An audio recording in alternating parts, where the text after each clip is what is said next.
Let's turn our attention back to the markets. Brian, some big earnings out, and we're starting with Disney here because that stock is getting a big pop from a strong performance, especially in their theme parks. That division alone earned $2.5 billion in operating income. We're going to get to Disney Plus numbers in just a bit, but I'd be curious to get your thoughts on this one, Brian, because this is kind of that first quarter, maybe not the first quarter, but slowly we are starting to see some COVID restrictions ease as well. And that it's obviously giving a big boost to where Disney stands on the theme parks right now.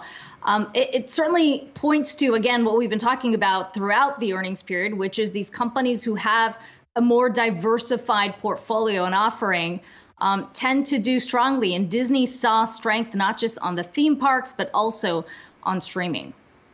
Yeah, and when we take a look at the numbers for Disney Plus, the headline number, 129.8 million paying customer, that's as of the year end, 37% year over year growth. So, I mean, they are really surging a big ways from the 2019 launch of Disney Plus, which feels so long ago, but really in the span of a business, at least for Disney's history, long history isn't very long at all. But obviously, the big focus is on the virus. And when you mention the parks, obviously, there's concern about the zero COVID policy in China affecting their businesses and their theme parks out there. But on the movie side of things, what we saw is that Omicron, and this is a rare case for the businesses that have reported earnings so far, they really blew through it. I mean, Spider-Man, No Way Home having record numbers. And I think that underscores how Disney, despite Disney Plus, is still doubling down on the movie theater experience. That's what Bob Chapek, the CEO, said on the earnings call yesterday. So take a listen to what he said with regards to how the company is thinking about that.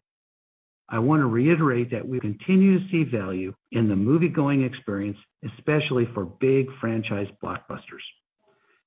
And given the performance of titles like Spider-Man, No Way Home, we are looking forward to kicking off our summer slate with another Marvel franchise film, Doctor Strange and the Multiverse of Madness. That said, audiences will be our North Star as we determine how our content is distributed. And we do not subscribe to the belief that theatrical distribution is the only way to build a Disney franchise. So that's the North Star that they're referring to. And then one last point I want to make. Look, they've got the movies, they have the Disney Plus subscribers, but one important note is that Hulu should not be overlooked. When you take a look at the average monthly revenue per paid subscriber on a year-over-year basis, yes, Disney Plus up 15%, but Hulu plus live TV, which in many cases is an $80 per month cost, that's up 16%. That's a huge boon and a testament also to the cord-cutting trend as well, Akiko. Well, and also a testament to Disney having that strength in the bundle as opposed to just that one subscription with Netflix. A lot of comparisons being made, although it feels a bit like apples to oranges because the structure is a bit different and Disney Plus or Disney's not as reliant on the streaming side right now.